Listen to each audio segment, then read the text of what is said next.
Assalamualaikum dan salam sejahtera saya ucapkan kepada Dr. Indra Syahrul bin Mat Razwan. Hari ini, kumpulan kami akan membentangkan berkaitan dengan tapak warisan dunia UNESCO Taj Mahal.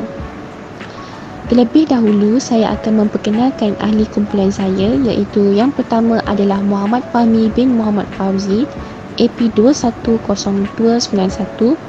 Yang kedua ialah Nur Amni binti Bahari, AP21028. Yang ketiga iaitu saya sendiri, Fatin Nasuha binti Zuraimi, AP21042. Yang keempat ialah Nur Sofia Atika binti Aizam Nizam, AP21058. Yang terakhir sekali adalah Isma Hafiz Haikal bin Ismail, AP21059.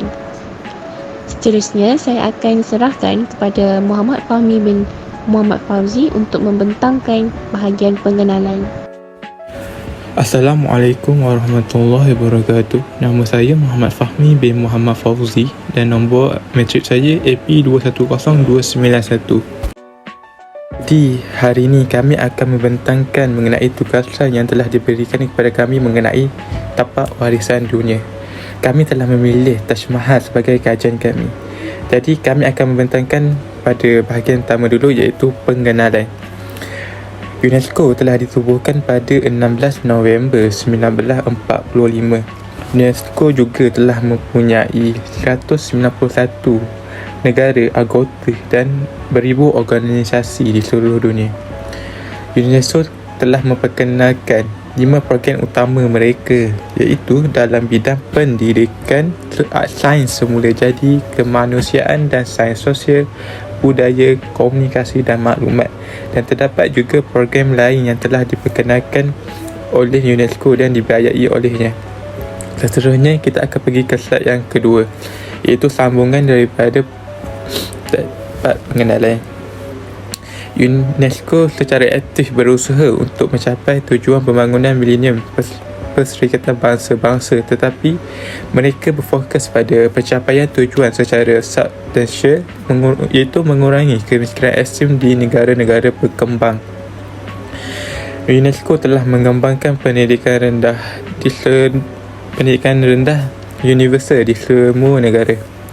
UNESCO turut mempunyai beberapa tema yang telah diperkenalkan, antaranya adalah sains sosial dan manusia. Ini bertujuan untuk mempromosikan hak asasi manusia dan memberi tumpuan kepada isu-isu global. Salah satu tema UNESCO yang terkenal adalah tapak warisan dunia.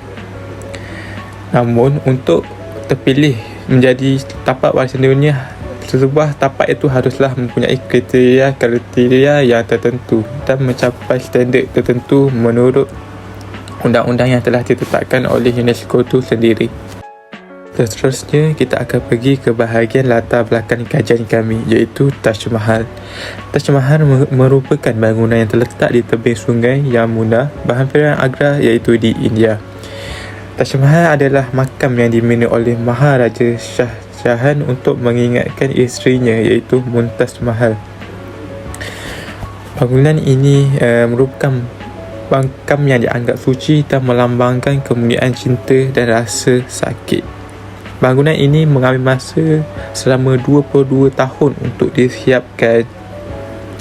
Taj Mahal telah merupakan contoh seni yang ikonik kerana dalam bangunan tersebut mempunyai elemen-elemen seni yang dipengaruhi dari pelbagai negara seperti Persia, India dan negara Islam.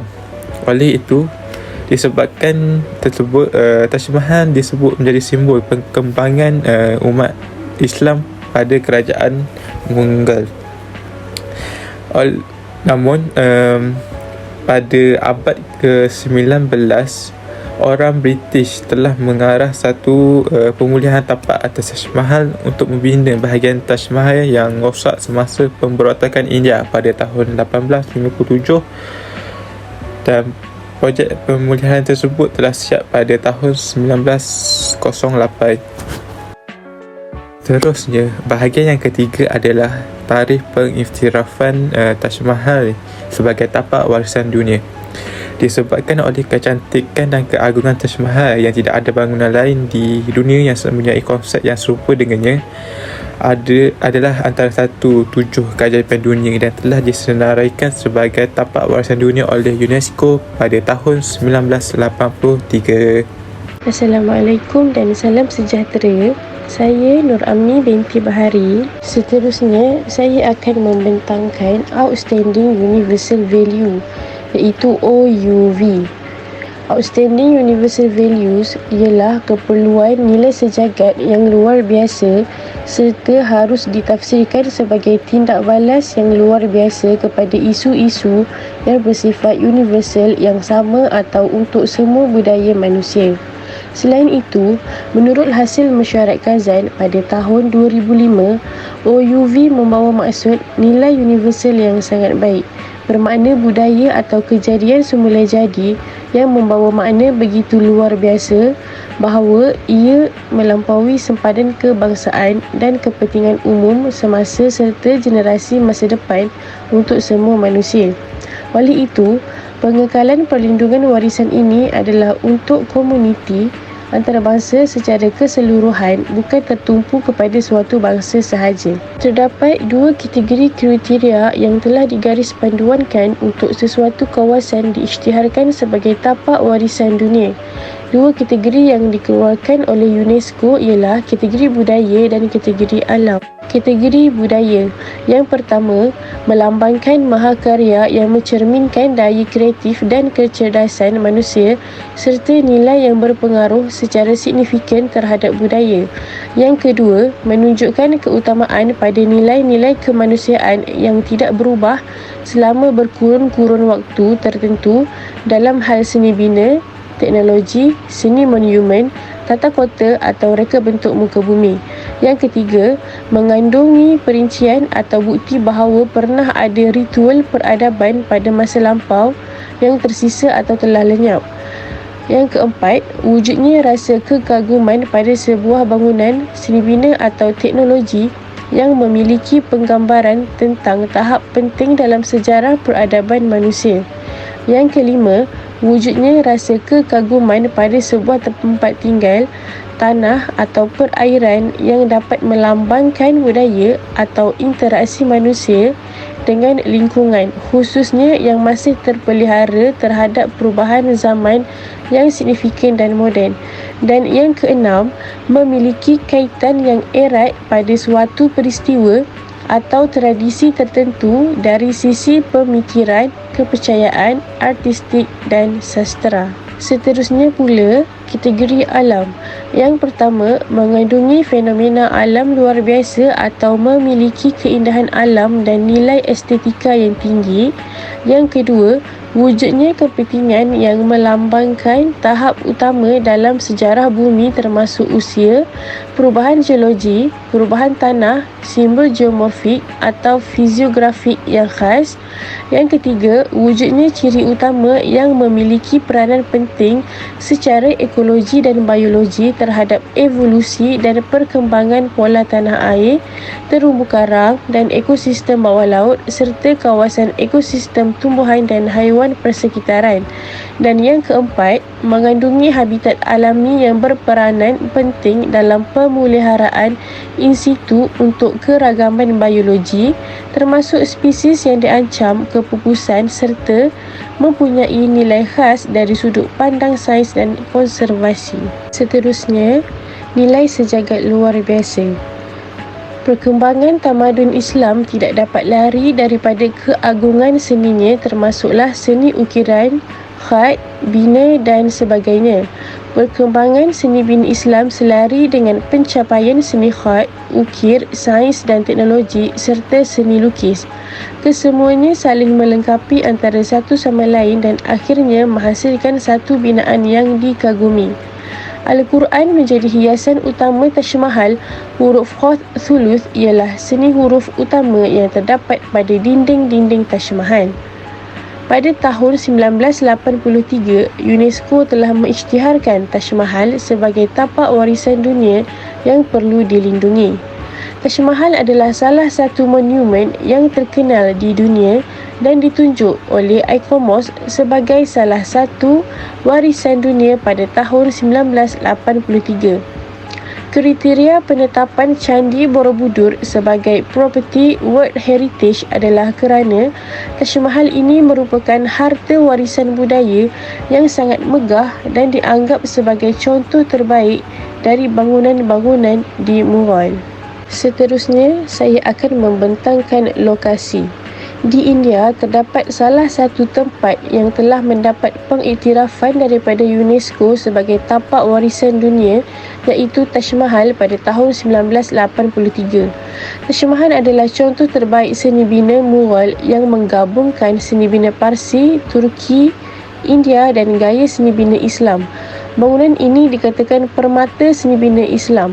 Taj Mahal terletak di tebing Sungai Jumna, berhampiran Agra, India, merupakan makam yang dibina oleh Maharaja Shah Jahan pada sekitar tahun 1614 hingga 1666 sebagai monumen peringatan untuk Mumtaz Mahal. Seterusnya, Agra merupakan sebuah kota di lembah Sungai Yamuna di Uttar Pradesh, India. Tradisi dan legenda mengatakan bahawa Bandar Raya Agra masa kini diasaskan oleh Raja Badal Sikh yang terletak kubunya di Badalgah yang terletak di tempat kubu kini atau berhampirannya. Agra diperintah oleh Sultan Sikandar Lodi pada tahun 1506. Ia mencapai kemasyhuran sebagai ibu kota Maharaja-Maharaja Mughal dari tahun 1526 hingga tahun 1658 dan kini masih merupakan sebuah destinasi melancong yang utama kerana bangunan-bangunan zaman Mughalnya yang tersegam, khususnya Taj Mahal, Kubu Agra dan Fatehpur Sikri. Dengan ketiga-tiga bangunan ini kini merupakan tapak warisan dunia UNESCO. Seterusnya, saya Fatina Soha akan membentangkan topik berkaitan sumbangan seni bina kepada tamadun. Pencapaian kemuncak seni bina pada zaman Moghul ialah zaman pemerintahan Akbar. Baginda ialah penaung kepada perkembangan seni bina di India yang juga menggabungkan seni bina Hindu dan Muslim. Shah Jahan, pemerintah zaman Moghul yang amat meminati bidang seni bina. Bangunan yang terkenal iaitu Taj Mahal dibina atas arahan Shah Jahan untuk memperingati isteri kesayangannya, Mumtaz Mahal, yang merupakan satu keajaiban dunia. Taj Mahal nampak amat anggun dan menarik perhatian sesiapa pun yang berada di kompleks yang luas ini. Tinggi bangunan berkubah besar ini sekitar 55 meter, sedangkan tinggi keempat menaranya mencapai 76 meter. Marmer yang digunakan sangat tinggi mutunya sehingga putih nampak berkilat bak kaca. Sedangkan makam Shah Jahan dan isterinya Mumtaz Mahal terdapat di tengah-tengah bangunan dalam ruang berbentuk oktagon. Kedua-dua makam ini diletakkan bersisiran dalam pagar berukir yang indah, menunjukkan seakan-akan cinta mereka abadi dunia akhirat. Kemudian, pengaruh tamadun Islam dalam pembinaan Taj Mahal. Kedatangan Islam ke India telah menyebabkan munculnya satu budaya komposit, natijah interaksi antara tamadun yang mencampur adukkan budaya Islam dan Hindu dalam sosial budaya masyarakat India, terutama dalam bidang bahasa, sastera, perubatan, astronomi, seni halus, muzik, tarian, seni bina dan lukisan. Zaman Islam telah mempengaruhi perkembangan seni bina, bahasa, sastera, astronomi, matematik, perubatan dan lain-lain. Tamadun Islam mempunyai keunikannya tersendiri dalam menonjolkan hasil seni binaannya. Tidak hairanlah jika pernah suatu ketika 7 keajaiban dunia adalah hasil daripada sumbangan tamadun Islam. Monumen tersebut adalah Taj Mahal di India dan Istana Alhambra di Andalusia, kini berada di Sepanyol. Salah satu fokus utama dalam seni bina Islam adalah binaan masjid. kerana masjid dan tamadun Islam seakan-akan mempunyai satu ikatan yang sangat kuat. Binaan Kubah merupakan satu tanda yang amat jelas dalam memperlihatkan seni bina Islam, kerana secara umumnya setiap masjid tentunya mempunyai kubah. Baiklah, itu sahaja daripada saya. Seterusnya, saya menyerahkan pembentangan kepada Nur Sofia Atika. Assalamualaikum dan selamat sejahtera. Saya Nur Sofia Atika binti Aizam Nizam, AP 210528. Seterusnya, kesan tamadun kepada seni bina ialah binaan kubah yang tersegam indah, ukiran-ukiran kaligrafi ayat-ayat suci Al-Quran merupakan satu lagi motif Islam yang cuba diketengahkan oleh tamadun Islam yang berkembang sama ada di masjid ataupun di istana-istana. Jika tidak ukiran ayat-ayat suci Al-Quran, biasanya ukiran-ukiran lain adalah berasaskan alam semula jadi seperti unsur tumbuh-tumbuhan dan bunga-bungaan. Unsur air juga turut memainkan peranan penting dalam mencirikan sesuatu binaan itu adalah hasil pengaruh melalui Islam. Sebagai contoh untuk semua gambaran di atas, di sini disediakan bukti jelas akan indahnya seni bina yang diwariskan oleh kerajaan-kerajaan Islam yang memerintah kerajaan Islam terakhir yang memerintah Andalus bermula pada tahun 1238 hingga 1492 Masihi. Pada zaman kerajaan ini, Andalus telah mencapai era puncak kegemilangan tamadun kesenian Islam. Kedatangan Islam ke India telah menimbulkan kesan kepada tamadun India. Antara kesannya adalah menyebabkan kemunculan satu budaya komposit natijah dari interaksi antara tamadun di mana unsur-unsur Islam dan Hindu telah diterima pakat oleh Muslim di India. Antara kesan lain terhadap tamadun India pula ialah kesan dari segi bahasa. Bahasa Urdu telah diperkenalkan. Bahasa ini mempunyai nahu perakit dengan perbendaharaan kata Parsi, Arab, Turki, ditulis dengan skrip Arab tetapi diubah untuk mewakili bunyi bukan Arab. Seterusnya, pengurusan pemulihan tapak warisan. Pengurusan pemulihan adalah merupakan satu bidang yang melibatkan pengekalan dan penjagaan ke atas bangunan warisan daripada dirosakkan. Hal ini termasuk mengambil kira faktor kepentingan kepada faktor negara maupun masyarakat seperti faktor sejarah dan estetik yang terdapat pada sesebuah bangunan warisan. Bukan itu sahaja, faktor usia juga adalah merupakan salah satu faktor penting yang perlu diberi perhatian. Terdapat beberapa masalah yang dihadapi dalam kerja-kerja pemeliharaan bangunan di tapak warisan. Yang pertamanya adalah masalah pencemaran udara. Agra adalah antara bandar di India yang berdepan pencemaran udara yang sangat berbahaya. Hal ini disebabkan oleh asap industri yang dilepaskan di kilang-kilang berhampiran Taj Mahal. Seterusnya adalah projek bangunan baru di sekitar tapak warisan. Tapak warisan semestinya menjadi tumpuan para pelancong untuk melawat tidak kira pada bila-bila masa. Justru, hal ini akan menyebabkan banyak bangunan baru dibangunkan di sekitar tapak warisan. Bangunan-bangunan seperti hotel atau pusat membeli belah sudah pastinya akan dibina bagi menarik para pelancong dan memberikan mereka keselesaan untuk melawat. Ini adalah pembangunan yang tidak digalakkan kerana dikhawatiri akan memberi kesan negatif kepada bangunan bersejarah yang sedia ada. Yang terakhir sekali adalah masalah pencemaran sungai. Terdapat kewujudan pembiakan suam iaitu burung serangga di Sungai Yamuna yang tercemar berhampiran dengan Taj Mahal. Secara tidak langsung telah mengancam kerja pembersihan dinding marmar Taj Mahal. Tumpuk-tumpuk sisa hijau dan hitam yang melekat pada dinding Taj Mahal juga memerlukan pekerja untuk menggosok dinding setiap hari. Namun, aktiviti pembersihan tersebut boleh merosakkan mozaik bunga dan permukaan marmar berkilat tersebut. Kesimpulannya, Taj Mahal juga telah pun diiktiraf sebagai satu tapak warisan dunia oleh UNESCO dan menjadi sumber serta inspirasi kepada para penggemar sejarah masa lalu. Ia juga merupakan sesuatu yang harus dihargai dan dibanggakan oleh generasi baru kerana kawasan ini masih lagi utuh untuk ditonton serta disentuh dengan panca indera oleh generasi sekarang maupun akan datang. Selain itu, ia juga memperlihatkan memperlihatkan ciri-ciri Islam yang penting bagi tatapan generasi yang akan datang. Tempat-tempat yang penting seperti bahagian makam, dewan, taman rekreasi, masjid serta menara tinjau haruslah sentiasa dijaga agar keunikannya terus kekal. Kita perlu bekerjasama untuk memelihara warisan sejarah ini dengan sebaik mungkin dengan cara menyuarakan pandangan pada kedutaan kita di sana.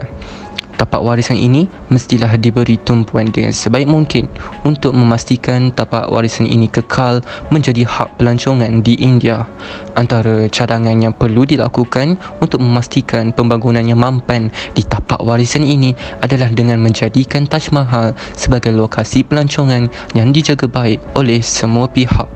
Baiklah, itu sahaja daripada kumpulan kami. Sekian, terima kasih.